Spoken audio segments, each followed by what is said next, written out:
ఏడుకొండలవాడ వెంకటరమణ గోవింద గోవింద.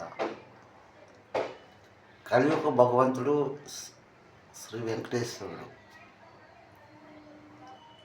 తిరుపతి వెంకటేశ్వరుడు, బాలాజీ కూడా అంటారు కదండి. మరి కలియుగ భగవంతుడు ఓం జయ శ్రీ జగన్నాథ్, విష్ణుమూర్తి, శ్రీకృష్ణుడు. ఇది కమాల్ మాటలండి దాంట్లో ఉన్నాయి. వెంకటేశ్వరుడు అతడే, శ్రీకృష్ణుడు అతడే, ఆ స్వామివారే. ఈ కమాల్ ఈ అంతరంగ మాటలు. ఆ కలియుగ భగవంతుడు ఓం జయ శ్రీ జగన్నాథుడికి చేతులు లేవు, కాళ్ళు లేవు.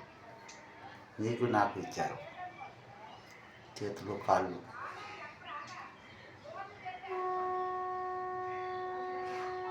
ఆ వెంకటేశ్వరుడికి కాళ్ళు చేతులు ఉన్నాయి. ఇది కమాలమైన అంతరంగం మాట్లాడేవి. అయితే చాలామంది వెంకటేశ్వర భక్తులు నాతో సంవాదాలు ఆడారు, కానీ అంతరంగం మాట్లాడలేదు. సంవాదమే ఆడారు అంతే, అంతరంగం మాట్లాడారు. అంతరంగం మాట్లాడేటంటే నేను ఆడేది ఏంటంటే, వేడికొండలవాడ వెంకటరమణ గోవింద గోవింద. అదే గోవింద అంటే గోధుమ పిండి. మనము గోధుమ నూనె గోధుమ పిండి. ఆ గోధుమ పిండికి మనము ఒక మిషన్లో వేసి పిండి చేసుకుంటున్నాం కదండి. పిండి చేసుకుని బాగా పిసికి దాన్ని రొట్టె చేసుకుంటున్నాం కదండి. ఆ రొట్టె సుక్క రొట్టెలు ఉంటాయి, కొందరు చపాతీలు కూడా చేసుకుంటారు, సుక్క రొట్టెలు కూడా చేసుకుంటారు. ఆ సుక్కలు నల్ల సుక్కలు చూస్తాడండి ఆ శ్రీకృష్ణుడు. ఇది గోవింద అంటే గోవిందుడు ఆడే, శ్రీకృష్ణుడు అతడే, ఆ స్వాముల వారి. ఇది అంతరంగ మాటలండి. ఈ కమాల్ అంతరంగ మాటలు ఇందులో ఉన్నాయి.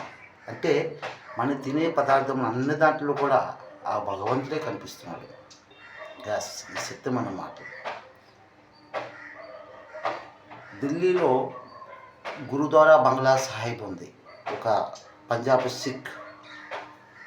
పంజాబ్లో గురుద్వారం ఉంది. అక్కడ కూడా అదే సంఘర్షణ జరిగింది. ఈ విధంగా శ్రీహరి కృష్ణ ఎదురాయే ఇసి దిక్కే సబదుకు జాయే అంటే శ్రీకృష్ణుడు ఇక్కడికి వస్తాడు, చూసిన తర్వాత మనము దుఃఖము అన్నీ పోతుందని వాళ్ళు పాటలు పాడేవారు. ఈ సత్యం అన్నమాట.